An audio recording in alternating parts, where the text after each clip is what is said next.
seats. Do you know why? Because we've grown. So to accommodate us, they have to make them wider than they've been. And so, now is the problem that we are so nutritious and healthy that we're just getting taller? Or are they accommodating our decadence? And so making them wider. Well, that's what's happening in the church. We have to just keep widening things so everybody can fit in. And is that what Jesus told us? Is the problem that the gate's not wide enough?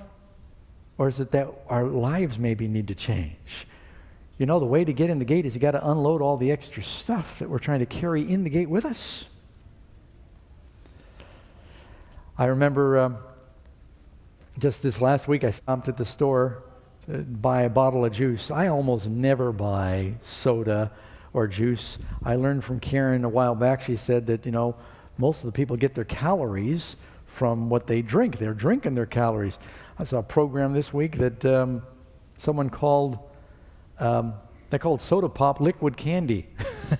And, you know, and then I went to the store last night before Sabbath and I walked down the soda aisle. They couldn't even fit it in one, and this is a big supermarket, one just row after row of liquid candy. But I found a bottle when I stopped at the store. It said 5% real juice. And I thought, I can call that healthy, can't I? And I said, no, I better get something more. And then I went and I found something else, and it was 50% real juice. I said, well, I do want something sweet. I'm going to treat myself. It was actually, I enjoyed it very much. But I thought to myself, 50% real juice. I thought, what is the other 50%? Just watered down. Or sugar. Or artificial. I mean, how many of you grew up on Kool-Aid? That's just, there were no strawberries in that strawberry Kool-Aid. Not a drop of real strawberries, you know. Turned our insides pink with that red food dye, but you weren't getting any real nutrition in that. But sometimes we're more interested in quantity than quality. You know, during the Dark Ages, one of the reason the Dark Ages spiritually came to the church is because for a while there, you know, when the Christian church was really healthy spiritually, they were being persecuted. Their religion was forbidden. They were all very strong because they spent their time digging tunnels underneath Rome and the different Roman cities called catacombs because they were not allowed to practice their religion in the open. And they appreciated their faith so much, they actually dug these tunnels. And whenever they put a new subway in or they start to build in Rome, they run into a new catacomb. Thousands and thousands and thousands of miles, I'm not exaggerating, of tunnels in these underground cities that were built during this era, first 200 years of Christian history, because it was a forbidden religion. And they were throwing the Christians to the lions, and they were burning them at the stake, and they were putting them in the prisons and working them in the mines. And you know what, Christians, if you decided to be a Christian, you realize this may cost me my life. This medicine is a bitter pill, but you knew you had everlasting life. I remember reading about in the mines where many of the Christians worked. You can still go look at some of these Roman mines where the Christians were put there and they'd work them until they died. That some of the Christians had etched on the walls, vida, vida, vida. And the translation was, life, life, life, I have life. Here they are dying in these dark, cold mines, and they're joyful. But then something happened in Rome.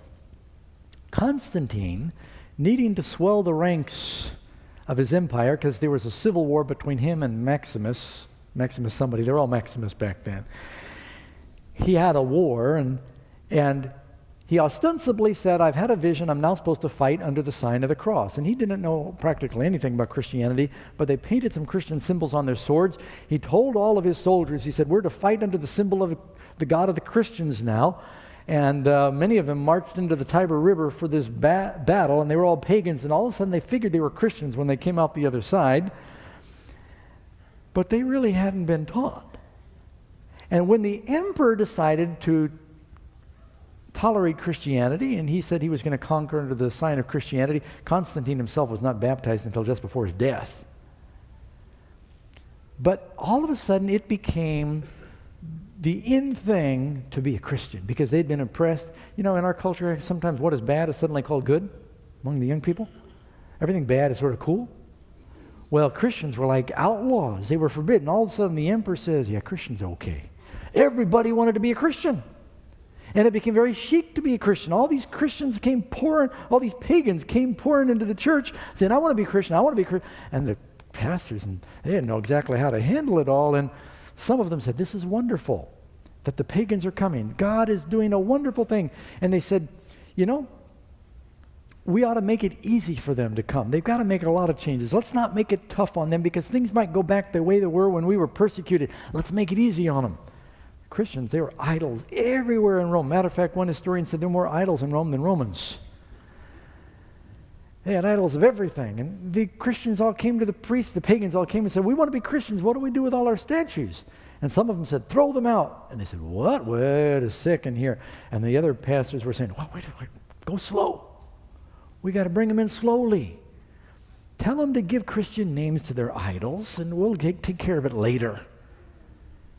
First thing is let them come to Christ just like they are, and let them keep their idols, and don't make it tough on them. And so they said, give them new names. So they named their idols, Peter, James, John, Mary, and whatever.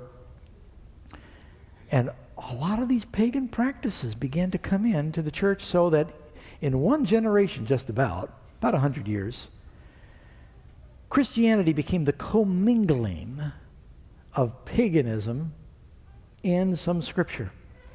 They diluted the gospel for the sake of having quantity instead of quality. And then you had the Dark Ages for the next 1,260 years. Could we do that? Would that ever happen again? Maybe it already has. The temptation to invite people into the church, I sometimes hear pastors arguing, and they say, don't ask them to quit smoking or drinking before they join the church. Let them come. Make it easy for them to come to Christ and baptize them. And, the Lord will deal with these things in His own time. And then what happens is they come in, and years later, they're still chained to these things. Where baptism is to represent a new beginning, a liberation, a changed life. Doesn't mean you're perfect, but it means these addictions to sin should be left behind. Let me read something to you from the book Bible Training School, and this was written July 1, 1902. Men and women have many habits that are antagonistic to the principles of the Bible. The victims of strong drink and tobacco are corrupting body, soul, and spirit. Such ones should not be received into the church until they give evidence that they are truly converted, that they feel the need of faith, that works of love, and that they feel the need of the faith that works by love and purifies the soul. The truth of God will purify the true believer. He who is thoroughly converted will abandon every defiling habit and appetite. By total abstinence, he will overcome the desires for health-destroying indulgences. Let me read you one more that's on the same theme.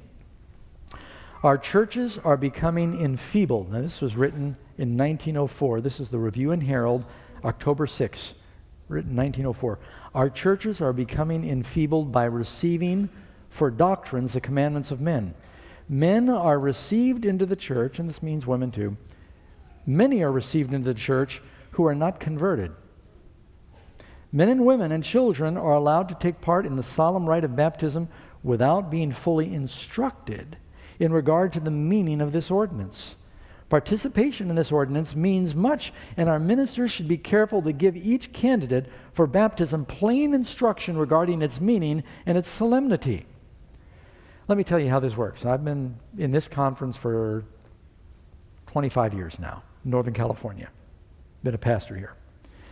And I used to be conference evangelist, used to be on the evangelism council, and when we get together and you report on their meetings, we did it right after our meetings we just had here. What's the first thing you think a conference president is going to want to know?